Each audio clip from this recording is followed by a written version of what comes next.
ప్రతి ఒక్క హిందువు ఈ నిజాన్ని తప్పక తెలుసుకోవాలి. దయచేసి ఒక్క విషయం జాగ్రత్తగా వినండి. ఇది ఎవరినో ఉద్దేశపూర్వకంగా రెచ్చగొట్టడానికి చేసిన వీడియో మాత్రం కాదు. నాకు వచ్చిన కొన్ని డౌట్లను మీ ముందు ఉంచడానికి చేసిన ఒక చిన్న ప్రయత్నం మాత్రమే. నేనేమైనా తప్పుగా మాట్లాడి ఉంటే క్షమించండి. ప్రపంచంలో దాదాపు 52 వరకు ఇస్లామిక్ దేశాలు ఉన్నాయి.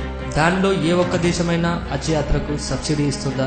మన దేశంలో ముస్లింలకు ఇస్తున్నట్టు హిందువులకు ప్రత్యేక సౌకర్యాలు కల్పిస్తున్న ఇస్లామిక్ దేశం ఈ ప్రపంచంలో ఎక్కడైనా ఉందా? ప్రపంచంలో ఏ ముస్లిం దేశమైనా ముస్లిమేతరుని ప్రధానిగా కానీ అధ్యక్షుడిగా కానీ కలిగి ఉందా? తీవ్రవాదానికి వ్యతిరేకంగా ఏ ముల్లా కానీ మౌల్వీ కానీ ఫత్వాని జారీ చేశారా? హిందువులు మెజారిటీగా ఉన్న మహారాష్ట్ర, బీహార్, కేరళ, పాండిచ్చేరి అనేక సందర్భాల్లో ముస్లిం మతస్థుడు ముఖ్యమంత్రిగా ఎన్నుకోబడ్డారు. ముస్లింలు మెజారిటీగా ఉన్న జమ్మూ కాశ్మీర్లో కానీ క్రైస్తవులు మెజారిటీగా ఉన్న నాగాలాండ్ రాష్ట్రాల్లో ఒక హిందువును ముఖ్యమంత్రిగా ఊహించుకోగలమా? దేశంలో 80% ఉన్న హిందువులు సెక్యులర్ కాకపోతే మసీదులు, మదర్సాలు ఎలా మనగలుగుతున్నారు? ముస్లింలు రోడ్లపై నమాజ్ ఎలా చేయగలుగుతున్నారు? రోజుకి 3 సార్లు అల్లా దేవుడు తప్ప మిగతా వాళ్ళు దేవుడు కాదని లౌడ్ స్పీకర్ పెట్టి ఎలా చెప్పగలుగుతున్నారు? ముస్లింల కోరిక మేరకు భారత్లోని భూభాగాన్ని 30% హిందువులు వాడుకుంటున్నప్పటికీ అయోధ్య, మధుర, కాశీ లాంటి పుణ్య స్థలాల కోసం వారిని అడుక్కోవాల్సిన కర్మ హిందువులకెందుకు? హిందూ దేవాలయాల ఆదాయాన్ని మైనారిటీల కోసం ఖర్చు పెడుతున్న ప్రభుత్వం వారి ప్రార్థనల స్థలాల ఆదాయాన్ని ముట్టే సాహసం చేయగలదా?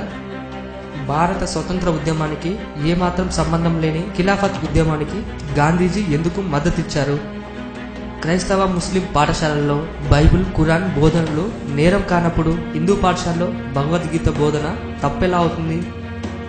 హజ్ యాత్రకు సబ్సిడీ ఇస్తున్న ప్రభుత్వం అమరనాథ్, మానస సరోవరం యాత్రలకు రెట్టింపు పన్ను విధిస్తుంది. ఇదెక్కడ న్యాయం?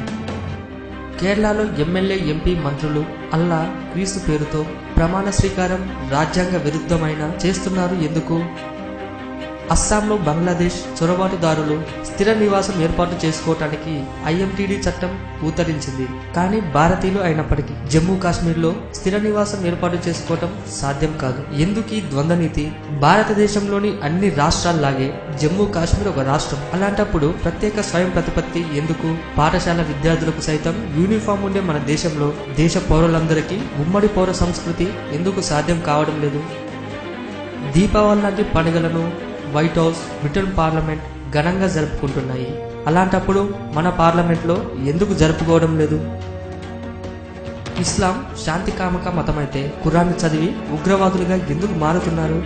ఈ విషయాలపై ఒక్కసారి ఆలోచించండి. ఒక్క విషయం శ్రద్ధగా వినండి. ఈ వీడియో వల్ల ఎవరైనా మనోభావాలు దెబ్బతిని ఉంటే నన్ను క్షమించండి. ఇవి కేవలం నాలో ఉన్న కొన్ని ప్రశ్నలను మీ ముందు పెట్టడానికి చేసిన ఒక చిన్న ప్రయత్నం. ఈ వీడియో మీకు నచ్చినట్లయితే లైక్ చేయండి, షేర్ చేయండి. ఇలాంటి మరికొన్ని ఇంట్రెస్టింగ్ విషయాలు